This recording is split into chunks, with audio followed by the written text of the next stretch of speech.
Hey everyone, settle in.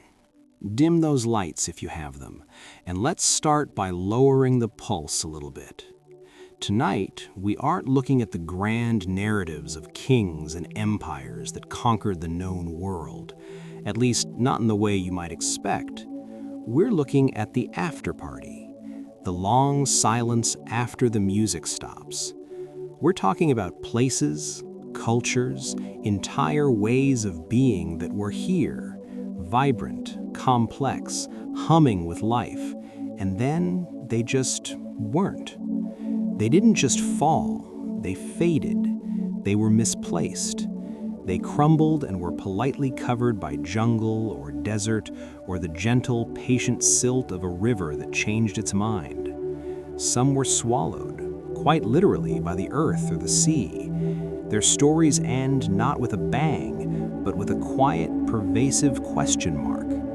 It's the ultimate historical cold case, and there is something deeply, fundamentally sleepy about a mystery with no solution. It doesn't jolt you awake, it lets your mind drift in the empty spaces. So, let's drift. We should start with a concept. A lost city isn't always some forgotten ruin in a jungle that nobody has laid eyes on for 1,000 years. Sometimes it's a place whose memory was kept alive in myth and legend, but its physical location, that slipped from the map. Think of Troy, immortalized by Homer. For centuries, it was a story, a metaphor for epic struggle. Until, of course, a rather dramatic and obsessive German businessman named Heinrich Schliemann decided it was real and went out to prove it in the 19th century. It turns out the city of legend was buried under a tell in modern-day Turkey, having been destroyed and rebuilt so many times it simply became a hill. The line between myth and misplaced real estate is often very, very thin. But for every Troy remembered in song, there are dozens of places whose names vanished from human memory entirely. They became just piles of worked stone that local farmers had to plant their crops around. This is the true essence of lost, not hidden, but forgotten. The people who knew its name, its purpose, its stories, they're gone too. All that's left is the architecture, sitting in the mist, waiting for someone to ask the right question. Let's float over to one of the oldest and strangest examples of this. In what is now south-central Turkey, there's a site called Çatalhöyük. It's not a city as we'd recognize it. There are no streets, no grand plazas, no public buildings, really. Instead, imagine a massive human honeycomb. A hive-like structure of mud brick houses all crammed together, sharing walls. To get home, you'd walk across the rooftops of your neighbors, find your own house, and climb down a ladder through a hole in the ceiling. Your living space was below. Your front yard was someone else's roof. It was a settlement of perhaps 8,000 people, which 9,000 years ago was a metropolis of unimaginable scale. And they had their own quiet domestic rituals. They buried their dead not in communal cemeteries, but under the packed earth floors of their own homes. You'd literally be sleeping over your ancestors. Then, around 5650 BCE, this entire bizarre communal experiment ended. The place was abandoned. Whether people drifted away slowly or left all at once, we don't know. The leading theory is the least dramatic one imaginable. The weather probably got worse. Maybe farming became harder, so they left. From a city with no streets, let's slide to the opposite extreme, a city with only a street, or rather a network of streets, but all of them underground. In the Cappadocia region of Turkey, there's Derinkuyu. Not lost per se, but certainly abandoned and bizarre enough to fit our vibe. This wasn't a Neolithic experiment. It was a deliberate, sprawling subterranean refuge carved into soft volcanic rock. At its peak, around 500 to 1000 CE, this wasn't just a cave. It was a vertical city descending as deep as 5 stories, with rooms for 20,000 people and their livestock. They had ventilation shafts, wells, churches, storage rooms, and massive stone doors that could be rolled shut from the inside, isolating each level. The purpose was pure, practical dread. It was a place to hide from enemies, from armies sweeping across the landscape. You could vanish from the surface world for months. It speaks to a life defined by the constant threat of being erased. And then, centuries later, the threat passed or changed, and this incredible feat of defensive engineering was just left.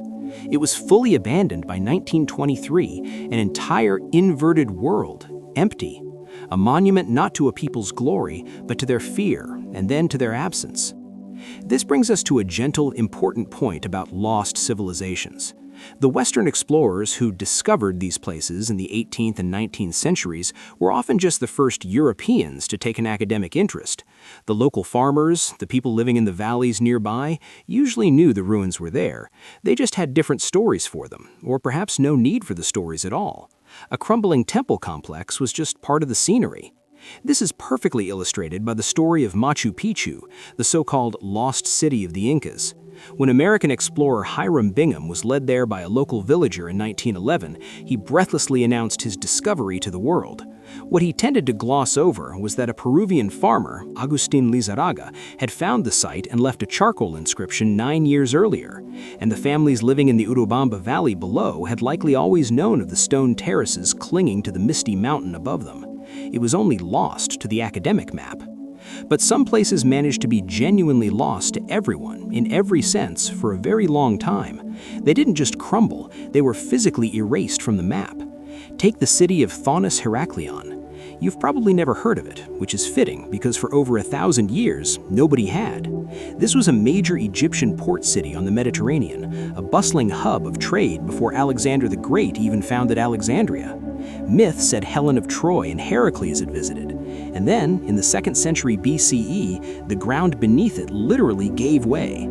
Soil liquefaction, likely triggered by an earthquake or a flood, caused the city center to collapse.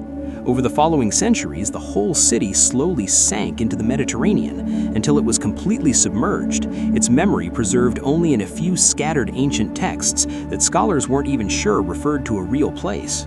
It became a real-life Atlantis, a rumor of a city under the waves. And there it sat until the early 2000s when marine archaeologists finally found it. Now they bring up statues of gods and pharaohs, animal sarcophagi, gold coins, and even 2,400-year-old fruit baskets from the silty seabed. It's a city in freeze frame, preserved not by ash like Pompeii, but by the slow, gentle embrace of the sea. Its disappearance was a quiet catastrophe, a gradual sinking rather than a fiery end. And sometimes the scale of disappearance is so vast it defies comprehension. Not a city, but an entire civilization. This is where we'll end tonight's first drift. In the Indus River Valley, across what is now Pakistan and India, a society flourished over 4,000 years ago. We call it the Indus Valley Civilization or the Harappan Civilization. At its height, it may have contained 5 million people. Its cities, like Mohenjo-Daro and Harappa, were marvels of early urban planning. They had sophisticated city-wide sewage and irrigation systems, standardized bricks, and complex architecture. They engaged in long-distance trade and had their own system of writing. Then, around 1900 BCE, things began to change. The great cities, with populations of up to 60,000, started to empty out. People moved to smaller villages. And then, by about 1300 BCE, the archaeological record for this specific culture goes silent. The cities were abandoned. The writing, which we still cannot decipher, stopped being used. What happened? The prevailing theory is as slow and undramatic as it gets. The climate changed. The Saraswati River, a lifeline, began to dry up. Summer monsoon patterns shifted, becoming less reliable. An agricultural society, no matter how sophisticated its plumbing, cannot survive without water. So the people likely didn't vanish in a puff of smoke, they simply gradually dispersed. They moved to where the water was, blended with other groups, and their grand urban experiment faded away. Their culture left echoes in later societies on the subcontinent, but their centralized civilization, their specific way of life, was over. It wasn't destroyed by an army, it was gently unraveled by the weather, a slow, centuries-long goodbye. And that's a good place to pause. The lights are low, the mind is adrift in empty spaces and quiet ends. We've touched on cities without streets, cities under the ground, cities under the sea, and a civilization that simply dissolved back into the landscape. The common thread is a profound, almost peaceful silence that follows their story. No definitive answers, just the artifacts, the ruins, and the quiet, persistent mystery of where everyone went. Good night for now. Skeletons for the jungle to reclaim. A process so complete that when American explorer John Lloyd Stevens and illustrator Frederick Catherwood rediscovered sites like Copan in the 1840s, they found trees growing from the roofs of temples, their roots slowly prying apart the meticulously carved stone. The jungle didn't destroy the cities, it just quietly took back its own. Now, let's travel much, much farther west into the vast emptiness of the Pacific Ocean. We're heading to the most isolated inhabited place on Earth, Rapa Nui, or as you probably know it, Easter Island. This is a story often told as a parable of ecocide, a society that foolishly chopped down all its trees to move giant stone heads called moai and then starved and collapsed. The reality, as you might suspect by now, is more nuanced and in its own way, even more quietly tragic. The Polynesian settlers who reached this tiny speck of land around 1200 AD found a lush, subtropical paradise with forests of a now extinct giant palm tree. They prospered, and they built their famous moai, which are not just heads but full-body statues representing deified ancestors. Moving these multi-ton statues likely did involve using logs as rollers or levers. And yes, the deforestation was severe and almost total by the time Europeans arrived in 1722. But the collapse narrative is too neat. Recent archaeology suggests the islanders adapted. With no trees for canoes, they couldn't fish in deep water anymore, so they built ingenious rock gardens to boost soil fertility for growing sweet potatoes and taro. They also, at some point, stopped building the moai. The cult of the ancestor statues gave way to a new religion centered on the Birdman, where a champion would swim to a nearby islet to retrieve the first sooty tern egg of the season. The real catastrophe came from outside. Peruvian slave raids in the 1860s kidnapped or killed nearly half the population and introduced smallpox. The remaining people were converted by Christian missionaries and shipped off to work on plantations. The culture, already stressed, was shattered by contact. So what we see on Easter Island isn't a pure story of a society disappearing by its own hand. It's a story of adaptation pushed to its absolute limit, and then a fragile system being smashed by the outside world. The moai weren't the cause of the downfall. They are the silent, stoic witnesses to it, their backs turned to a sea that brought both life and ultimately disaster. Let's change hemispheres again to a disappearance of a different flavor. Not a collapse, but a evaporation. In the American Southwest, there were the ancestral Puebloans, often called the Anasazi, though that's a Navajo term meaning ancient enemies, and modern Pueblo people prefer not to use it. These built incredible cliff dwellings into the sides of canyons like the ones at Mesa Verde. These weren't primitive huts, they were sophisticated, multi-story apartment complexes of stone and mortar built in the most defensible locations imaginable. And then, in the late 13th century, they left. They walked out, taking their pots and tools, and didn't come back. The cliff dwellings were not cities in a traditional sense. They were the final defensive phase of a society under pressure. For centuries before, these people lived in more open villages, but a confluence of factors, a major drought that lasted over 20 years. This brings us to a final, almost philosophical category of loss. Civilizations that are not just lost, but are so old and so sparse that they barely left a whisper. In the Sahara Desert, long before it was a desert, there were people. From about 10,000 to 5,000 years ago, the Sahara was a green savanna with lakes, rivers, and animals. The Green Sahara supported populations of hunter-gatherers and early pastoralists. They left behind an astonishing gallery of rock art on cliffs and cave walls in places like the Tassili Niger Plateau in Algeria. The paintings and engravings show a world that seems impossible today. Hippos, elephants, giraffes, and people swimming, herding cattle, and living vibrant lives. Then the climate shifted, as it does. The desertification process began. The lakes dried up, the grasslands turned to scrub and then to sand. The people, of course, had to leave. They followed the retreating water south toward the Sahel and the Niger River. Their culture, their specific way of life adapted to a green Sahara, ended. It was erased not by invasion or mistake, but by the slow, relentless creep of the dunes.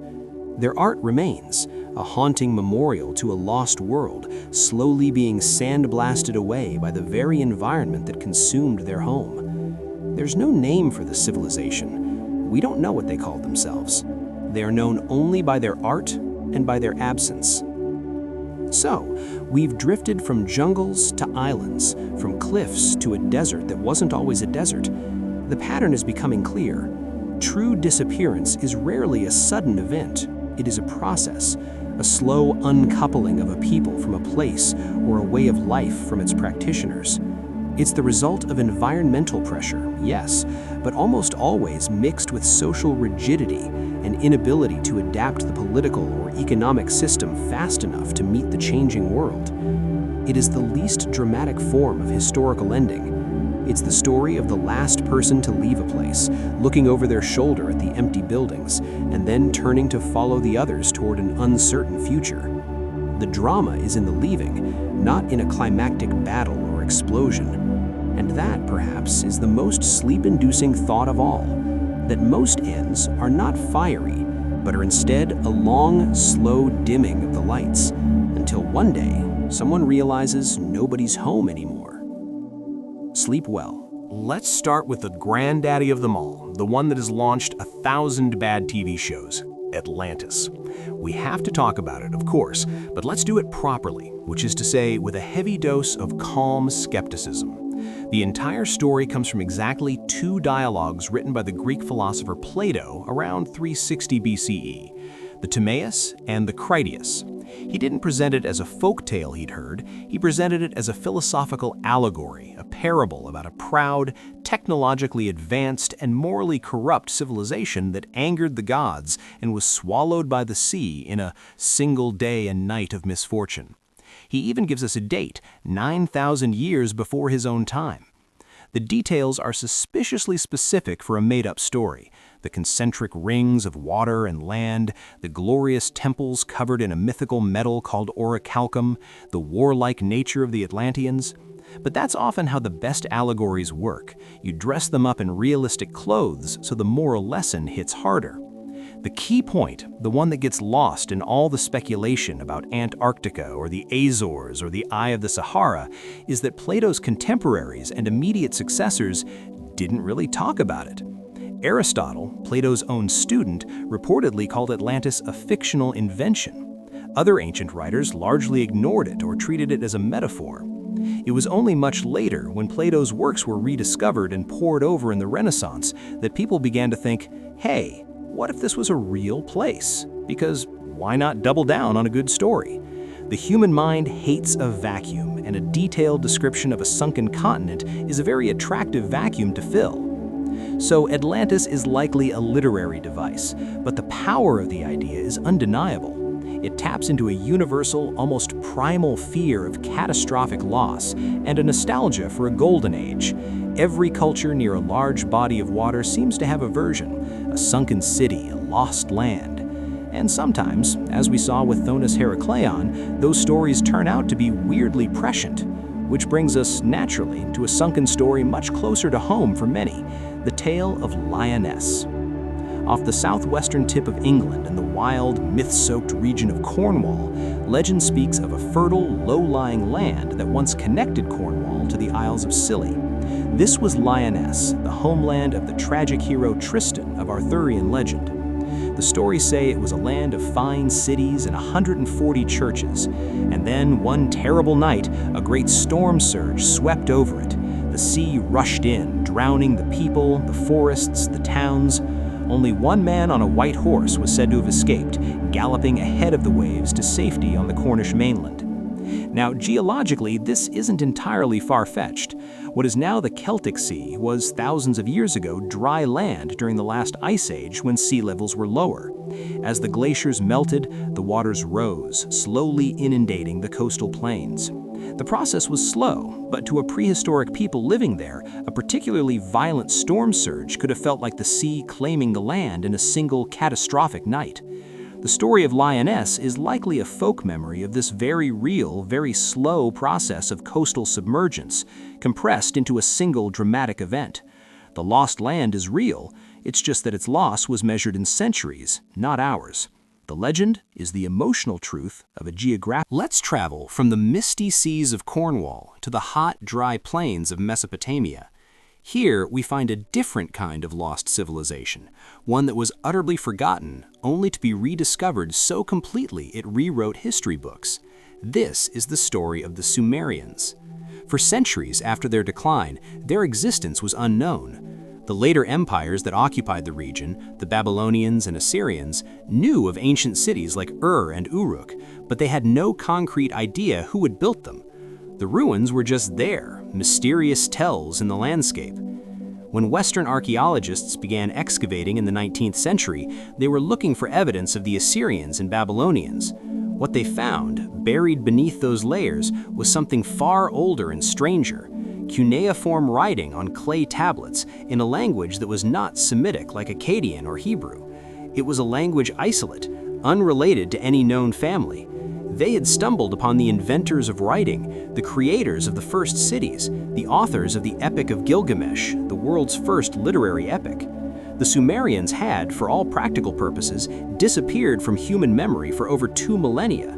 Their rediscovery wasn't about finding a lost city, it was about finding a lost people, a foundational layer of civilization that had been completely buried, both literally and historically. They were the ultimate lost and found. This concept of a foundational culture being forgotten brings us to a shadowy, almost hypothetical civilization that some scholars argue must have existed. We call it the Sea Peoples. They appear in Egyptian records from the late Bronze Age, around 1200 BCE, during the reigns of pharaohs Merneptah and Ramesses III. The inscriptions and reliefs describe waves of mysterious confederated invaders from the sea who attacked Egypt and, more importantly, helped trigger the collapse of the great Bronze Age empires around the Mediterranean: the Hittites in Anatolia, the Mycenaeans in Greece, city-states in the Levant. The Egyptian records list exotic, ominous names for these groups: the Peliset, the Sherdan, the Shekelesh, the Denyen. And then, nothing. No homeland has ever been definitively identified. No archaeology conclusively pins them down. Were they displaced people from the collapsing societies, forming roving bands? Were they pirates and raiders from the coasts of Anatolia, the Aegean, or Italy? The Peliset are widely thought to be the Philistines, who later settled on the coast of Canaan, but the others remain phantoms. They are the ultimate historical loose end. They were the crisis, not the civilization. They existed only in the moment of destroying other people's worlds, and then they either settled down, were defeated, or melted back into the chaos they helped create. They are a civilization of pure verb. They raided, they burned, they vanished, with no noun to attach to. A ghost in the machine of the late Bronze Age collapse. Finally, let's consider the quietest loss of all, the loss of knowledge. Not of a people or a place, but of a capability. Take the Roman concrete used in harbors, like the concrete in the breakwater at Caesarea Maritima or in the Pantheon's dome. This concrete has lasted 2,000 years, even in seawater, and seems to get stronger over time. Modern Portland concrete, by contrast, cracks and spalls after decades in salt water. We know the Romans used volcanic ash, lime, and seawater, but the precise recipe and mixing technique were lost in the post-Roman centuries. Medieval and Renaissance builders could not replicate its durability. It was a technological peak that was not regained for over a millennium. The knowledge didn't disappear in a library fire, it just faded from use as the societal and economic systems that required such massive, durable construction projects faded away. The know-how was a victim of a simpler, smaller world. So what ties all these threads together? Atlantis, Lyonesse, the Sumerians, the Sea Peoples, Roman concrete? It's the human relationship with oblivion. We are pattern-seeking creatures. We look at a strange ruin or hear an old tale, and we want to fit it into a narrative. Sometimes that narrative is allegorical, like Plato's. Sometimes it's a folk memory of a real geological event, like Lyonesse. Sometimes it's a literal hole in the historical record that we later fill, like the Sumerians. And sometimes it's a blank space we can never fill, like the homeland of the Sea Peoples. These stories are comforting because they confirm a deep truth. The past is vast and mostly silent. For every grand monument that survives, 1,000 woven baskets, spoken poems, and daily routines have turned to dust. History is not just the story of what remains, it is overwhelmingly the story of what is gone. And that's okay. The silence is part of the texture. Sleep well. So we've drifted through cities swallowed by jungle and civilizations undone by drought. We've mused on sunken lands that live only in stories. But there is another, more intimate kind of vanishing, not of a culture, but of a person or a small group of people who step from the known world into the unknown and simply do not step back. This is the story of the lost expedition, the vanished explorer. It's history as a detective story where all the witnesses are missing and the only clues are the ones they dropped along the way. The mood here isn't one of societal collapse, it's one of profound personal absence. A single question hangs in the air. What happened after the last diary entry? Let's begin in the place that specializes in this kind of quiet, cold erasure, the Arctic. The 19th century was the age of the heroic and often tragically ill-advised quest for the Northwest Passage, a sea route through the frozen maze of Canada's northern archipelago. The most famous of these, the one that has become synonymous with doomed exploration, is the Franklin expedition. In 1845, Sir John Franklin, a Royal Navy officer with a somewhat checkered record, set sail from England with 2 ships, the Erebus and the Terror, and 129 men. They were equipped with the cutting-edge technology of the day, steam engines, iron-plated hulls, and a 3-year supply. Search parties found traces years later. A note left in a cairn on King William Island revealed the bare bones of the disaster. The ships had been trapped in ice for over a year. Franklin had died in 1847. The remaining men, starving and stricken with scurvy and lead poisoning from badly soldered cans, abandoned the ships in 1848 to try to walk south to the mainland. They left a trail of graves, abandoned equipment, and, in later forensic studies, bones with cut marks, suggesting the final, desperate resort of cannibalism.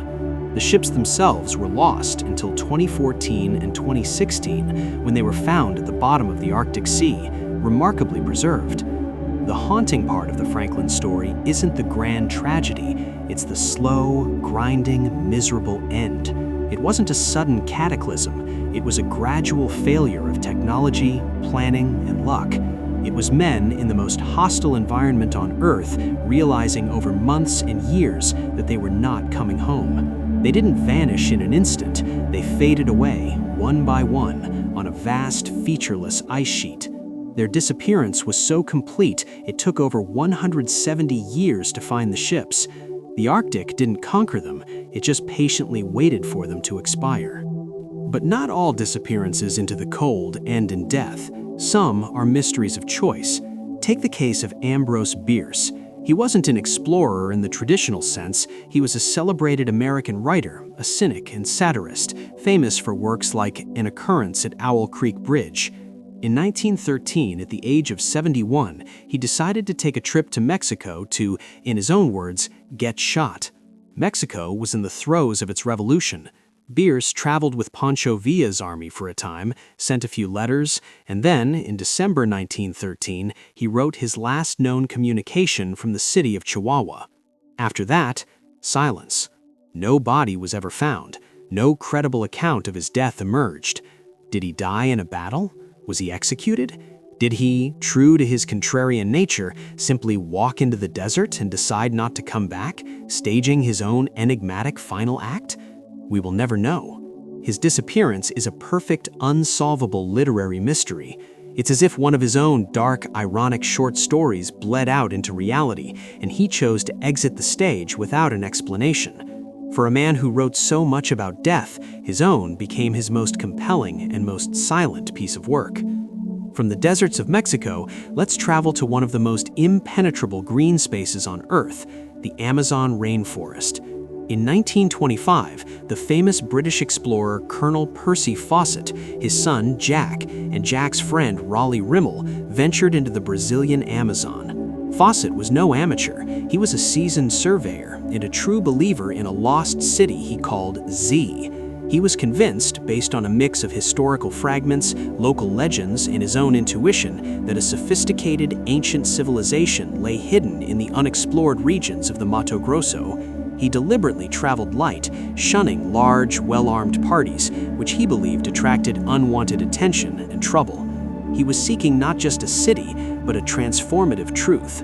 His last communication was These stories share a common element: the frontier, the edge of the map.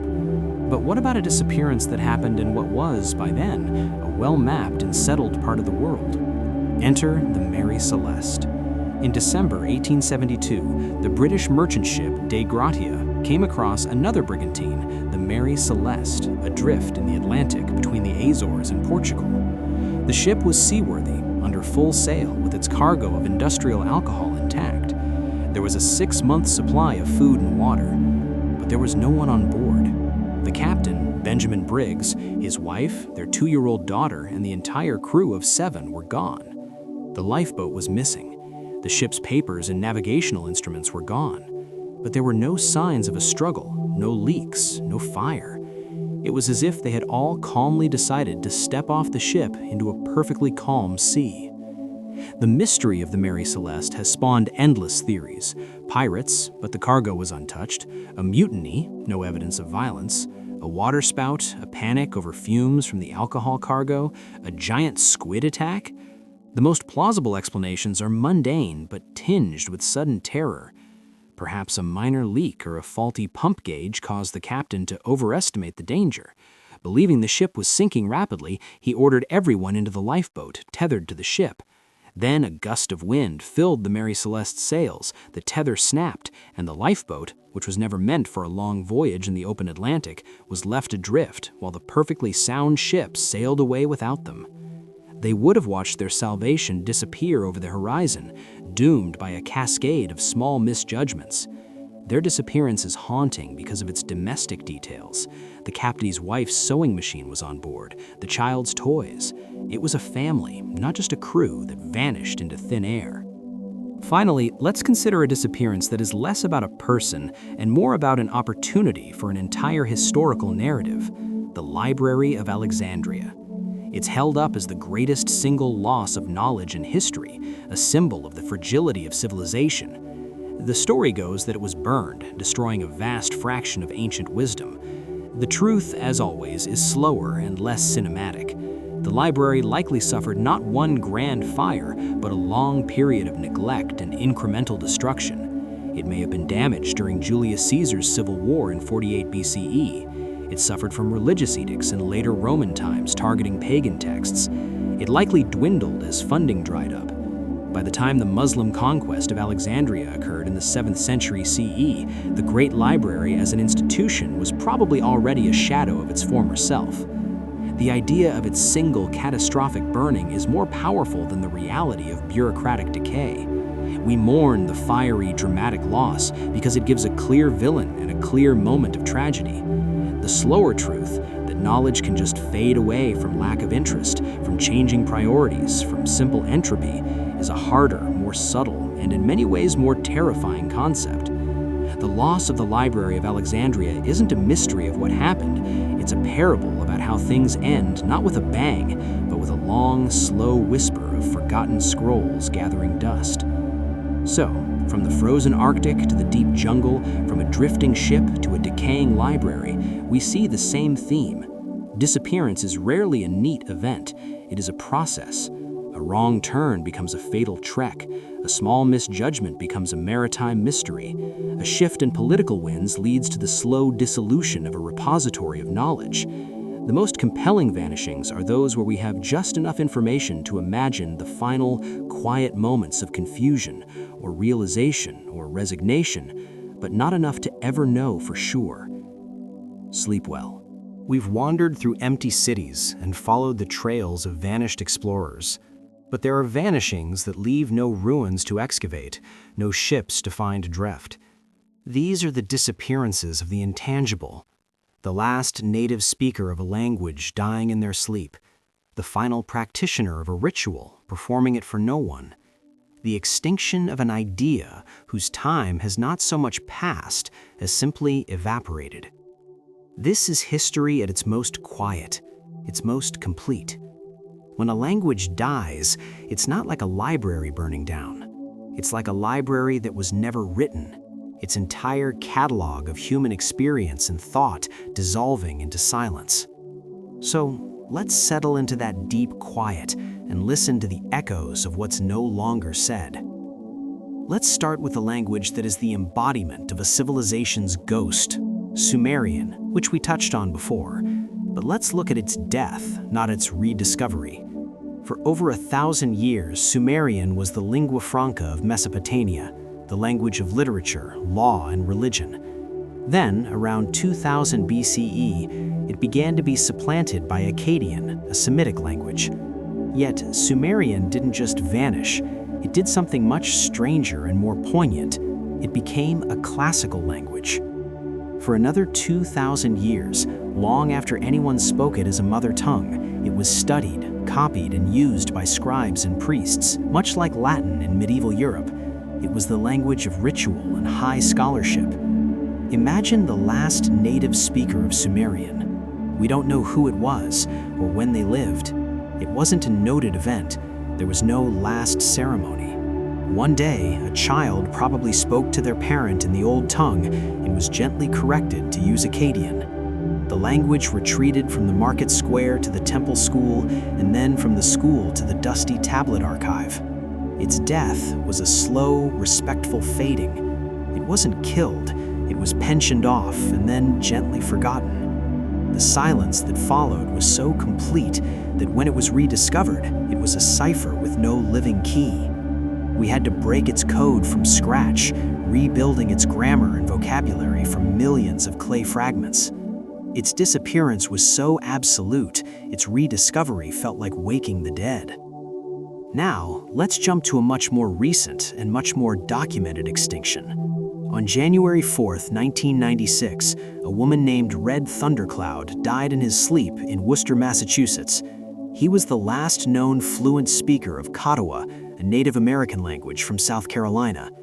With him, an entire way of parsing the world, its rhythms, its jokes, its unique relationships to the landscape, ceased to be a living thing. It became a subject of study, a set of recordings and notes. Linguists call this language death, and it's not a rare event. It's estimated a language dies about every 2 weeks. Each one takes with it a unique catalog of human knowledge, often about local ecology, medicinal plants, and social structures that have no direct translation.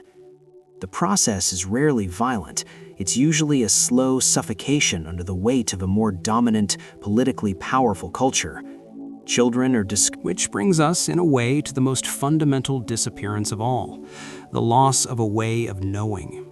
Before the scientific method codified a process of inquiry, different cultures understood the natural world through different frameworks. The intricate, spiritual, ecological knowledge of many indigenous cultures, where plants, animals, and landscapes are animate and personified, represents a complete system of understanding.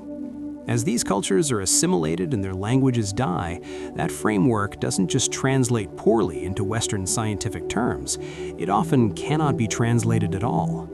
It is a different way of being in the world. When the last elder who holds that specific knowledge of dreamtime stories or animal personhood passes away, that entire intellectual universe, as valid and complex as any other, flickers out. It's not that the data is lost, it's that the operating system for processing that data is deleted. So, what are we left with? We are surrounded by silences. The silence where a language once played, the silence where a prayer was once recited, the silence in the library shelf where a scroll once sat. These are the deepest losses because they are irrecoverable. You can excavate a city and rebuild its plan. You can theorize about an explorer's fate, but you cannot reconstruct a dead language's soul from a dictionary. You cannot resurrect a dead god from a fragment of a hymn. This is the final, gentle melancholy of lost civilizations. The stones are the easy part. It's the breath that gave the stones meaning, the stories told in the courtyards, the songs sung at the ceremonies, the specific, untranslatable joke that made a grandmother laugh. That is what truly disappears without a trace. And that disappearance leaves no monument, no mystery to solve. It just leaves a quiet so deep we often don't even notice it's there. Sleep well. We've reached a kind of shore. We've drifted through sunken cities and silent jungles, past empty ships and the graves of languages. We've sat with the quiet after the song ends. But before we let the narrative dissolve completely into that quiet, it's worth pausing to ask a gentle, sleepy question. Why does any of this hold our attention? In a world obsessed with answers, closure, and definitive takes, why do we find a strange, deep comfort in stories that have no solution, in histories that are essentially elegant, open-ended riddles? The allure of the lost civilization, the vanished explorer, the dead language isn't just about the mystery. It's about what the mystery allows us to do. It's about the space it leaves for our imagination to wander, unburdened by the often disappointing weight of fact. Think of it this way. A known history is a furnished room. Everything has its place. The dates are set, the causes are debated but pinned down, the outcomes are clear. You can walk through it, but you can't rearrange the furniture. A lost history, on the other hand, is an empty chamber. The walls are there, a few archaeological facts, a geographical location, a name from a fragmentary text, but the interior is dark. And into that darkness, we get to project our own fears, our own fantasies, our own philosophies. Atlantis isn't just a sunken city. For some, it's a warning about technological hubris. For others, it's a New Age utopia of psychic powers. For Plato, it was a political allegory. The blank slate of its disappearance invites endless rewriting. This is why the idea of a lost golden age is so persistent across cultures. From the Greek concept of the ages of man, gold, silver, bronze, iron, to the biblical Garden of Eden. These aren't perfect, and it's gone, so we don't have to confront the messy reality of it ever existing. Its perfection is protected by its absence. The Minoans of Crete, with their vibrant, seemingly peaceful art and their palaces without walls, have become such a vessel. Were they really a matriarchal, goddess-worshipping paradise shattered by a volcanic eruption and Mycenaean invaders? The evidence is scant and hotly debated, but the story of them as a peaceful, advanced culture lost to natural disaster is powerfully attractive. It's a soothing myth of innocence destroyed by forces beyond its control. There's also, let's be honest, a dark romance to failure on a grand scale. The collapse of a society is the ultimate schadenfreude for the ages. It allows us to look back from our precarious perch in the pleasant and diagnose the fatal flaw. The Maya? Deforestation and drought. The Romans? Moral decay and administrative overstretch. Easter Island? Ecocide. We turn their stories into cautionary tales, neat parables for our own time. The narrative is satisfying. They had it all, they screwed it up, and they were punished. It creates a sense of order, of moral cause and effect in the chaotic flow of history. It lets us believe that if we can just avoid that one mistake, we might be okay. The fact that their real downfalls were almost always messy cocktails of environmental stress, bad luck, political rigidity, and external pressure is less comforting. We prefer the clean single bullet theory. But more than morality plays or projection screens, stories of disappearance speak to a fundamental anxiety, the fear of being forgotten. To build a city, to write a poem, to lead an expedition, these are all attempts to carve a notch in the tree of time, to shout, "I was here," into the future.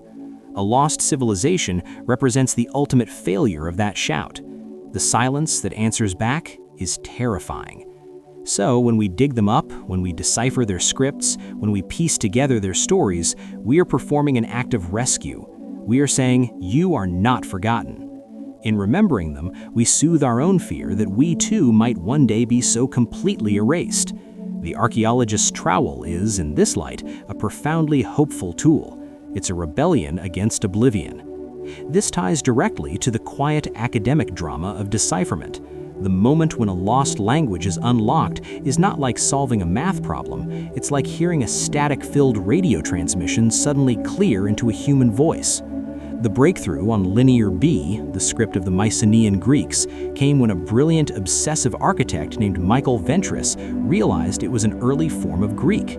Suddenly, clay tablets from Naxos and Pylos weren't just inventories of grain and oil, they were bureaucratic memos from the court of King Agamemnon's ancestors. The people ceased to be abstract Minoans or Mycenaeans and became administrators worrying about missing chariot wheels and allocations of linen to servants. They became human. Decipherment is the opposite of disappearance. It's a sudden, stunning act of historical reanimation. We listen for these moments because they are victories against the silence. And then there is the simple aesthetic beauty of the ruin itself. A crumbling Norman castle in England is picturesque, but its history is known. It sits firmly in our timeline. The overgrown pyramids of Tikal or the wind-scoured faces of the Moai on Easter Island carry a different power. They are out of time. They are artifacts from a story we can't fully read. This gives them a melancholy, poetic quality that a perfectly restored castle lacks. They are monuments to entropy itself. The Romantic poets of the 18th and 19th century were obsessed with ruins precisely for this feeling of the sublime, the awe mixed with terror at seeing the works of man humbled and reclaimed by nature. A lost civilization provides the ultimate sublime ruin. It is the physical manifestation of the phrase, "This too shall pass," rendered in stone and vine. Finally, these stories comfort us because they confirm that history is not a straight line. The popular, simplistic view of progress, that things always get better, more advanced, more civilized, is constantly undermined by the fact of disappearance. The Sumerians had writing in cities, and then they were gone, their knowledge buried. The Romans had concrete and aqueducts, and the recipe was lost for 1,000 years. The Maya had astronomical precision that rivaled anyone's, and then their calendar system fractured. History, these gaps tell us, is not a march, it's a meander. It has dead ends, regressions, and forgotten paths. Civilizations are not immortal, they are experiments. Some last, some don't. This is a strangely liberating thought. It means our current global civilization, for all its power, is not a final, permanent state. It is just another configuration, subject to the same forces. That can be frightening, but in the deep, quiet hours, it can also be a relief. It takes the pressure off. We are not the culmination of everything. We are just another chapter, and not necessarily the last. So, as we let this long, meandering conversation wind down, that's the final note to sit with. The stories of lost civilizations aren't just about them. They are mirrors, however cracked and fogged, held up to us. They show us our fears of oblivion, our longing for paradise, our tendency to moralize, and our desperate, beautiful urge to connect across the centuries and whisper, "I see you." The history of the world is not just the story of what shines brightly and endures. It is also, and perhaps more profoundly, the story of the flickers that went out. The shadows are part of the landscape. The silence between the notes is part of the music. And in learning to be comfortable with that silence, with those empty spaces on the map and in the timeline, we make peace with the fundamental truth of our own temporary, fragile, and beautifully unfinished condition. Sleep well. The tape hisses softly. We've come far together through the quiet after the party, the long good night of civilizations. We've explored absences created by nature's slow patience, the jungle's reclaiming embrace, the desert's creeping advance, the sea's patient rising. We've sat with the silence after the last speaker of a language passes, and the melancholy beauty of a ruin whose purpose we can only guess. But there is one final, more unsettling category of disappearance to gently consider before we truly let go. This is the disappearance that is not an accident of time or climate, nor the slow erosion of memory, but a conscious, deliberate act, the vanishing that is curated, engineered, or violently enforced, when history isn't just lost, but unwritten. This erosion of the intangible directly leads to the loss of something even more ephemeral, entire religious and philosophical systems. Let's consider the Manichaeans. In the 3rd century CE, a prophet named Mani founded a faith that became a major world religion, rivaling Christianity and Zoroastrianism. It was a complex dualistic belief system that spread from North Africa to China. It had its own scriptures, art, and clergy. St. Augustine was a Manichaean for 9 years before converting to Christianity. For centuries, it was a powerful spiritual force. And then, it was gone. Not with a reformation, but with eradication and attrition. It was violently suppressed by the Roman Empire and later by Islamic caliphates and Chinese emperors. Its texts were burned, its followers were persecuted. What persecution didn't destroy, assimilation did. The ideas that weren't stamped out were slowly absorbed into other faiths or simply forgotten. Today, Manichaeism exists only in fragments of texts found in the deserts of Egypt and China, and in the writings of its enemies, like Augustine, who argued against it. We know it mainly by its outline, by the hole it left in the historical record. An entire cosmology, a complete answer to the problem of good and evil, simply evaporated from the living world. Its last believers either died or kept their beliefs so private they took them to their graves. This vanishing of thought isn't always the result of persecution. Sometimes it's just fashion. Take the philosophical school of Stoicism. It didn't disappear in the way Manichaeism did. Its great texts by Marcus Aurelius, Seneca, and Epictetus survived. But as a living, breathing, widely practiced philosophy guiding public life and personal conduct in the Roman world, it faded. The social and political conditions that made it resonate, the chaos of the late Republic and the early Empire, changed.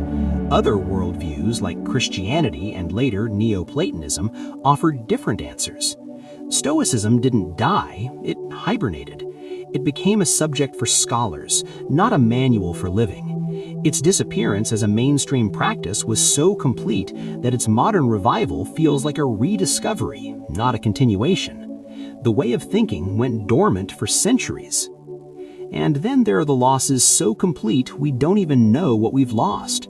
The vast majority of ancient Greek and Roman literature is gone. We have perhaps 10% of what was written.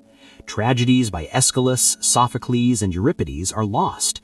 Entire histories, philosophies, scientific works, gone. The poet Sappho, whom the ancients called the 10th Muse, is known today only through fragments, one complete poem and a lot of quotations in other authors. Her voice, which once defined a strand of lyrical poetry, is a whisper from a shattered vase. This loss wasn't due to a single event, but to the slow, boring work of time and decay and changing tastes. Scribes in the Middle Ages chose to copy the works of Christian authors and a select few classical texts like Virgil and Aristotle's logical works. They didn't copy the rest. The papyrus rotted, the parchment was scraped clean and reused. The ideas within simply ceased to be transmitted. Their extinction was a non-event, a decision not to recopy made by a tired monk in a scriptorium hundreds of years after the author's death. This leads us to the modern age and a strangely paradoxical form of disappearance, the loss of the digital. We think of our era as the most documented in history, and it is, but in a way it is also poised to be one of the most ephemeral. Ancient clay tablets, if not smashed, can last for millennia. Papyrus in a dry desert can survive for 2,000 years. But what is the lifespan of a hard drive, a CD-ROM, a floppy disk? Data formats become obsolete in decades. Websites vanish, taking their content with them. Social media platforms die. Vast troves of early internet culture, personal blogs, digital art, all exist on media that is physically decaying or in formats that no software can read. We are creating a mountain of information that is, in many ways, more fragile than stone. Future archaeologists may have an easier time deciphering linear B than recovering the contents of a zip disk from 1995. Our great digital archive is, in part, a palace built on sand, destined for a silent, technological oblivion we are only beginning to understand. Our disappearance may not be into jungle, but into corrupted data and unreadable file formats. And then there are the disappearances that are acts of creation, the fictional lost civilization invented to serve a political or national purpose. The most famous example is probably the myth of the Aryan master race, concocted and propagated by the Nazis. They pulled from vague Indo-European linguistic theories and spun a fantastical history of a blonde, blue-eyed, hyper-civilized people from the north who were the true progenitors of all high culture. This was a disappearance in reverse. They erased the complex, multicultural origins of European societies and inserted a pure, idealized, and completely fictional precursor in its place. The myth was used to justify unspeakable violence. It shows how powerful the idea of a lost golden age can be, and how dangerous it becomes when weaponized. So, where does this leave us? We've seen disappearances caused by nature's indifference, by societal unraveling, by the slow death of memory, and now by the deliberate human hand. From the chisel scraping Geta's face from stone, to the bishop tossing a Maya book onto a fire, to the algorithm deprecating an old file format. The methods change, but the outcome is a similar void. Perhaps this final category is the most sleep-inducing of all, because it removes even the romance of accident. It tells us that oblivion is not just a force of nature, but a tool of power, that the past is not simply found, but made and unmade. The archive is not neutral ground, it is a battlefield where presence and absence are negotiated. But in that very thought, there is a strange, soft comfort. Because for every act of deliberate erasure, there is a counter-impulse. The historian digging through layers of propaganda, the linguist scrambling to record the last speaker of a language before it's too late, the digital archivist working to emulate old software to save early video games, the local community fighting to preserve a story the national narrative wants to forget. The act of remembering becomes a radical, hopeful act of defiance against all these forces of disappearance, both natural and human-made. We end then not with a solved mystery, but with a recognition. The story of lost civilizations is never just about them. It is a long, slow meditation on time, memory, and power. It is about what endures and what doesn't, and why. The empty spaces on the map and the blank spots in the timeline are not just puzzles, they're profound statements about the world. They speak of fragility, they whisper of resilience in the few fragments that survive. They remind us that our own moment, for all its noise and data, is just another layer in the midden, destined to be sifted through by some future consciousness who will piece together a story from what we chose to leave behind and what we worked so hard to erase. The quiet is complete. Rest well. Think of it as the difference between a riddle and a mystery. A riddle has an answer. You might not know it, but it exists, waiting to be solved. It creates a tension that demands resolution. A mystery, a true mystery, might not have a definitive answer at all. The tension it creates is different. It's not about finding a solution, but about learning to live with the question. The lost civilization is the ultimate historical mystery. It doesn't ask to be solved, it asks to be contemplated. And in our modern, data-saturated, answer-demanding world, there is a profound, almost subversive peace in contemplating something that cannot be fixed, pinned, or finalized. This is why the aesthetic of these stories is so specific, so sleepy. There are no jump scares in the story of the Indus Valley civilization's dispersal, no thrilling climax in the abandonment of Çatalhöyük. The drama, such as it is, has been stretched so thin over centuries that it becomes a kind of atmospheric condition, like humidity. It doesn't happen, it simply is. We aren't waiting for the other shoe to drop. The shoe dropped 1,000 years ago, and we're just looking at the faint impression it left in the dust. This lack of traditional narrative urgency is precisely the point. It allows the mind to disengage from the need for plot and simply wander through the implications. To wonder, idly, what the last potter in Mohenjo-Daro thought as he packed up his tools. It's a form of historical meditation. And in that meditation, we perform a small, personal act of preservation. By giving our attention to the Sumerian language, to the Greenland Norse, to the Mesa Verde cliff dwellers, we are pulling them, for a moment, back from the brink of total oblivion. We are saying their names, even if we mispronounce them. In the economy of memory, attention is the only real currency. When we listen to these stories, we are spending that currency on the dead and the gone. It's a fundamentally altruistic and maybe a little hopeless act, but it matters. It creates a tiny, fragile thread of consciousness connecting our present to their absence. For as long as the story is told, they are not completely gone. This connects to the gentle, almost melancholic pleasure of melancholy itself. The German language has a word, Weltschmerz, world pain, a feeling of sadness about the inherent imperfection of the world. The stories of lost civilizations are a pure, refined form of historical Weltschmerz. They are beautiful because they are broken. So, as we prepare to let this long conversation fade into the background hum of night, what are we left with?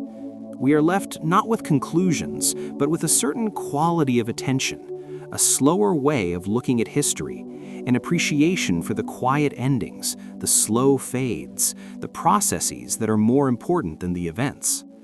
The lost civilization teaches us that history is not just about what shines and conquers and builds empires.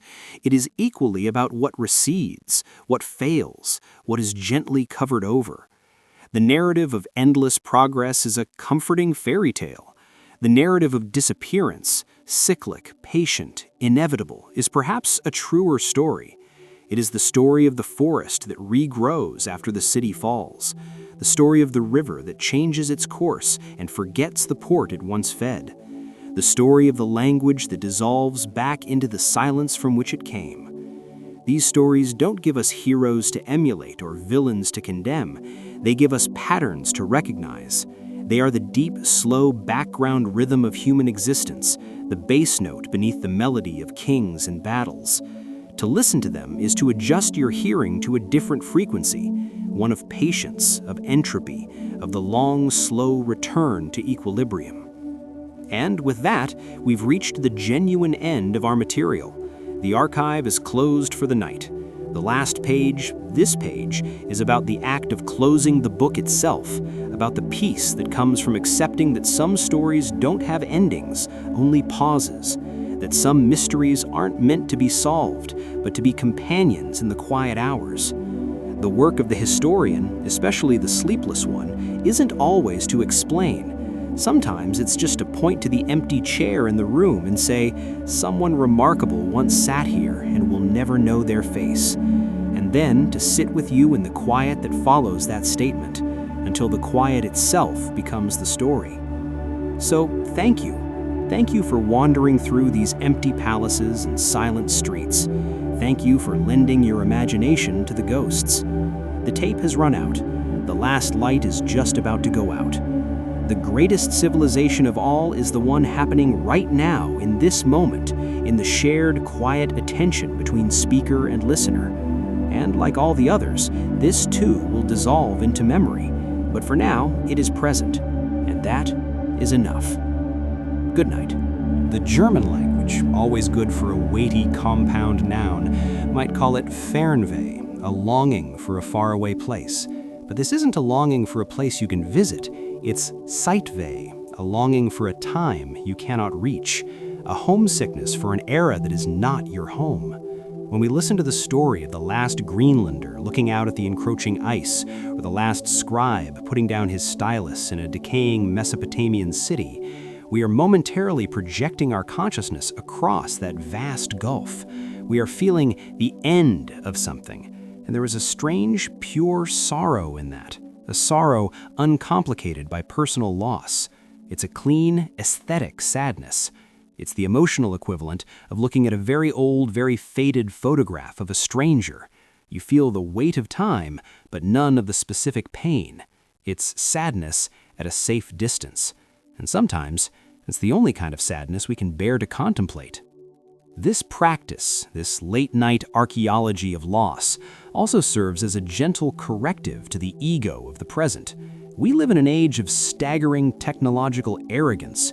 We believe we are building things to last, that our digital footprint is eternal, that our global civilization is the apex, the final form. These stories are the antidote to that. They are the quiet, persistent reminder of the transience of permanence. The Maya built temples to last for eternity, aligning them with the stars. And now we find them under tree roots. The Romans built an empire they called eternal, and we pick through its rubble. Our steel and glass will one day be someone else's intriguing ruin, our cloud storage someone else's cryptic, unreadable data stratum. Listening to these stories is a weekly, humbling dose of perspective. It's a deep time calibration of our own significance.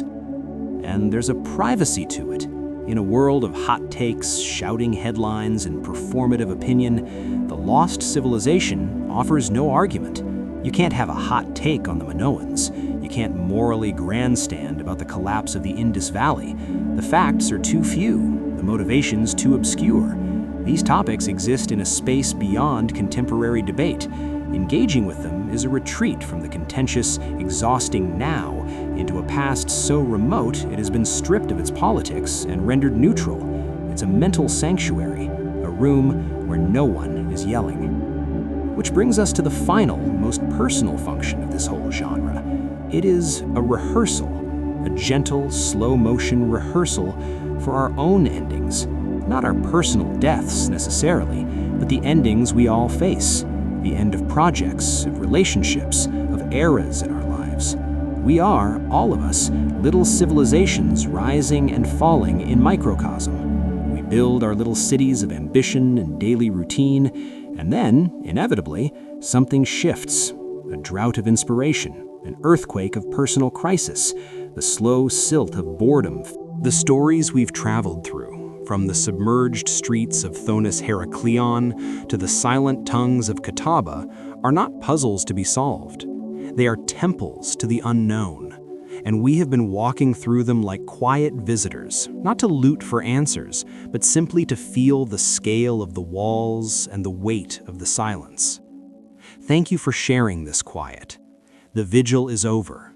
The watch is ended. The stories have returned to their silence, and we can return to our own.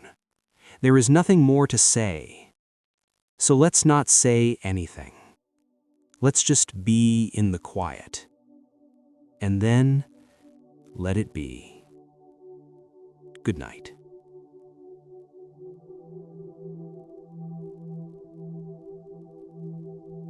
We have to talk about what we've really been doing all this time. We framed it as an exploration of lost civilizations, the Maya, the Indus, the Greenland Norse. But that was just the subject matter, the furniture in the room. The real activity, the actual event, was the cultivation of a specific state of mind, a slow, receptive, melancholic attentiveness. We weren't just learning about disappearance, we were practicing a kind of voluntary aesthetic disappearance of our own. For these hours, we allowed the urgent claims of the present, the notifications, the deadlines, the chatter, to recede. We voluntarily got lost in deep time. We became, in a small way, a lost civilization to our own moment.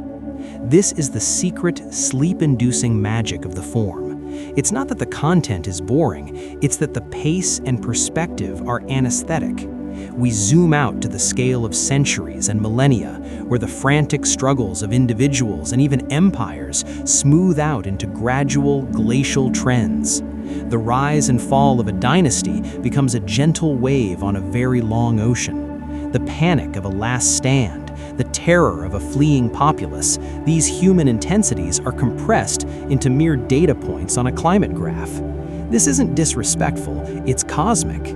It's the view from a very great height, where the agonizing details blur into patterns of growth and decay.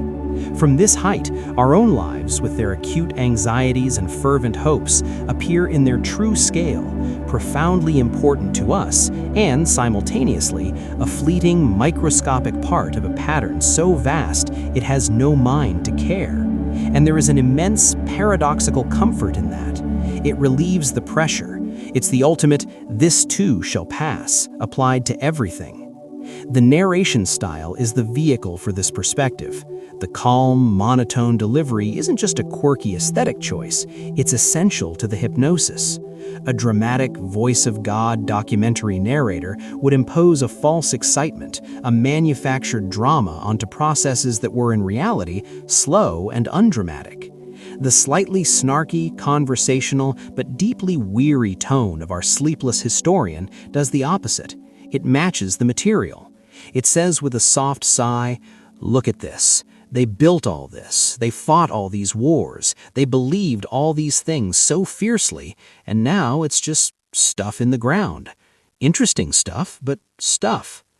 The dry humor isn't there to make you laugh, it's there to gently deflate any residual pomposity, to underline the irony, to keep the tone earthbound and slightly sad. It's the sound of wisdom that has seen too many And this brings us to the final function of dwelling on these ends. It is an inoculation against a specific kind of fear, the fear of meaninglessness. If our story was only about glorious, enduring empires, the implicit lesson would be that only what lasts has value. That would be terrifying, because almost nothing lasts. But by focusing on what doesn't last, by staring unflinchingly at the ruins and the empty spaces, we are taught a different, more subtle lesson. Value is not synonymous with permanence. The Minoan fresco of the leaping dolphin has value precisely because it is a fragile, beautiful glimpse of a joy that is gone. The single deciphered line of a Sumerian poem about a lost love matters because it captures a human feeling that time has not erased, even though the civilization that felt it has.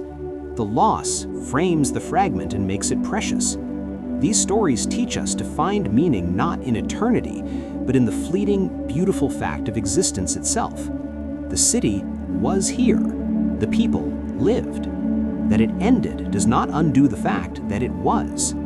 So you, the listener, lying in the dark, what have you been doing? You haven't been solving mysteries. You've been building a relationship with time. You've been stretching your mental timeline to encompass not just your life or your country's history, but the full, slow breathing of our species on this planet. You've been gazing into the rear-view mirror of humanity, watching the road disappear into the fog. And in doing so, you've been quietly putting your own present moment into that vast, calming frame. This is why there can be no real suspense, no shocking reveals. The shock is the foundational premise. Everything ends. The reveal is the non-reveal. We don't know why, and we never fully will. The resolution is the acceptance of that. The narrative doesn't build to a climax, it dissipates like mist. It doesn't answer questions, it dissolves them in the solvent of deep time. Now the vigil is truly complete. We have sat with the emptiness, we have heard the stories that are all middle and no end. We have let the scale of the past shrink our present concerns to a manageable, even laughable size.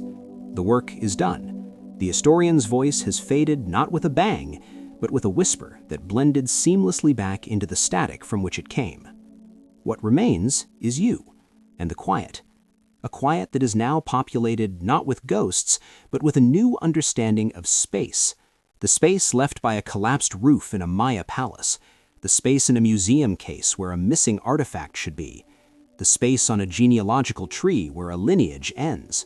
These are negative spaces, and we have spent hours learning to see their shape, to appreciate their silence as a form of information. There is nothing more to say, because the point was never in the saying. The point was in the listening, in the shared quiet willingness to look into the void where the answers aren't, and to find not terror, but a strange, profound, and very sleepy peace. The voice is gone. The stories have returned to the dark. The quiet is no longer a subject to be discussed. It is simply the condition of the room. Rest in it.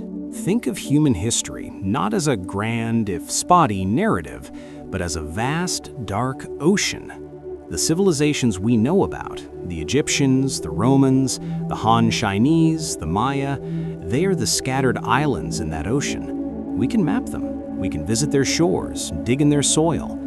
They are the exceptions.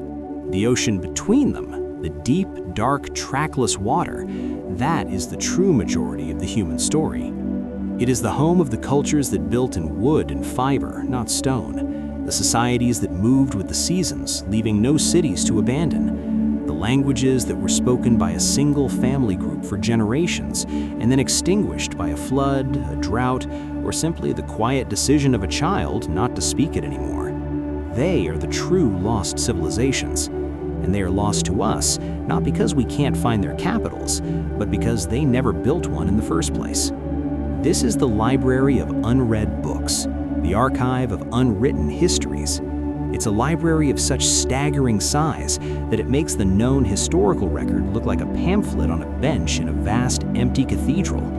For every Çatalhöyük that we stumble upon, how many other equally complex, equally strange communal experiments rose and fell in other river valleys, other forests, other now submerged coastlines?